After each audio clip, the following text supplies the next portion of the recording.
Рысбек дәбей, сүйегім жасайды. Сантара өмір соқпағында ерікті, яки еріксіз басқан ізің. Адамша ойланған сәтіңде арсотының алдында азаптаймы. Тірнектеп, тыраштанып қалыптастырған анықтауышыңа, атағыңа, абыройыңа, кәсіби дәрежеңе, қаншалықты адалдығың жайлы аз кем толғанғанда лайықты лайықсыздығың туралы Құдайдың алдында құлазисыз ба?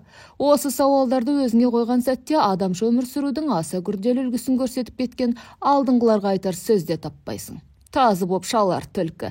Заманды сүрген біз ғана емес қой, тегі. Батырдың көңілін сұрап барып едік. Еңкілдеп жылады ғой деп есік алдында отырып әңгіме бастаған көрші шалдардың сөзіне елең ете қалғам. Махоркаларын ширатып орауға кірісіп, сөз үзіле қалған тұста жандарына таяп барып отырдым. Еңіреген ер, адамгершілігін айтсаңшы, деді екінші шал үзілген әңгімені жалғап.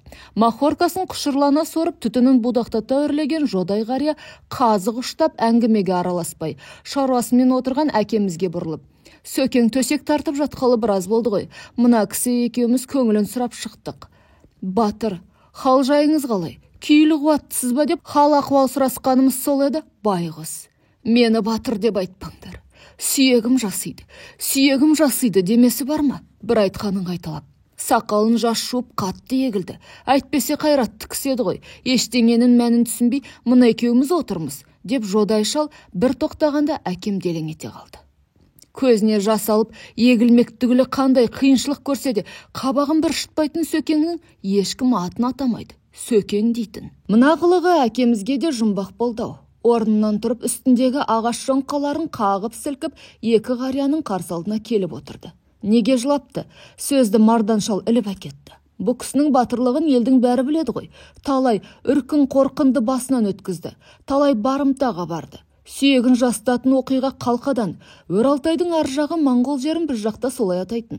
Қылғырық қуып келген жолы болыпты, деп махоркасын бір сорып, ұзақ булығып отырып қалған мардан шалдың әрекеті маған тым ұзаққа созылғандай сезілді. Ой, көксау неме, әңгіменің құтын қашырдың ғой, өзім айтайын деген жодай ақсақалдың тура сөзіне әкем де разы болғандай мырс етіп күліп қойды. Әңгіме бұлай болыпты.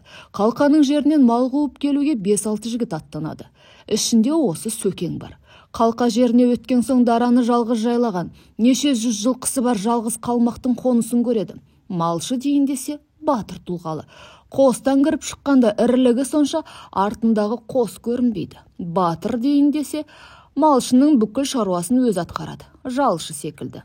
Жалғыз өзі атта қалап, атан жығатын қалмақты бір аптадай аңдыған сайлауыт жігіттер оны байлап матап жылқысын алдыға салып айдап кетуге шамалар жетпейтінін біледі. Ақыры жоқ қарап жүрген адам секілденіп қалмақтың қара қосына түседі. Қалмақта солардың жай жүрмегенін сезсе де сыр алдырмайды. Етін асып күтеді.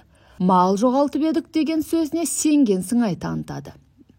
Бірер күн еру болып жігіттер аттанбақшы болғанда қалмақ батыры: жігіттер, не мақсатпен жүргендеріңді мен де білем. Алыстан ат өкістіп келіпсіңдер. Аттың тері деген бар. Мына жылқыларды айдап кетіңдер деп алдарына 1-2 айғыр үйір жылқы салып береді. Өзі де жылқыларды айдасып біраз жерге дейін еріп отырады. Сол кезде сайды өрлеп, шұбыртып жылқы айдаған жігіттердің алдынан аю ақырып шығады. Мылтықтарын оқтап сайлана қалған жігіттерді тоқтатқан қалмақ: мына жыртқыштың күшін сынап көрейін. Егер аяғым дірілдеп әлсірей бастасам, біреуің аюдың тірсегін қиып жіберіңдер деп аттан секіріп түсіп аюмен алыса кетеді.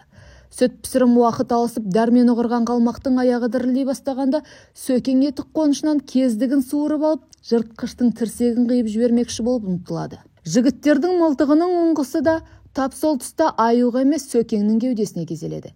Сөкең аяғын аттың бауырынан айқастырып шандып, қолын артына қайырып байлаған барымташылар қалмақтың қарақосына қарай кері бұрылады. Сол кезде қалмақтың шыңғырған үні бүкіл тауды жаңғыртып, даусы Құдайға жетеді.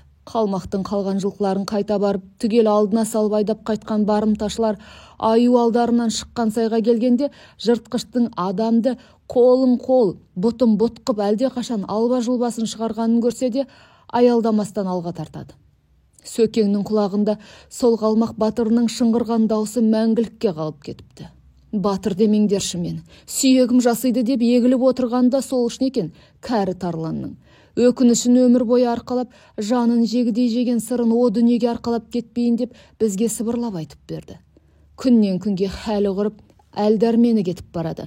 Мүмкін бүгін ертең. Деп жодайшал әңгімесін айтып бітіргенде көзінен бір-екі тамшы жас сырғып кеткендей болды. Баламыз тап сол кезде қорқынышты әрі қызық хикая тыңдағандай ақ әсері болған ақсақалдар кеңесінің.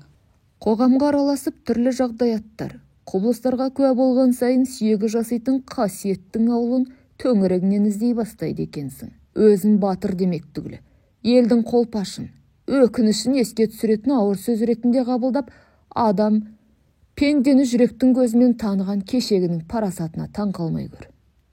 Біз ақындар, біз жазушылар, біз қоғам қайраткерлері, біз журналистер, біз өнер адамдары, радио, теледидарды қоссаң, газет, журналды ақтарып қалсаң, ең көп еститін, оқитын сөз осы болды бүгінгі. Ешкімде періште емес қой, сүйегіңіз жасымай ма сіздің?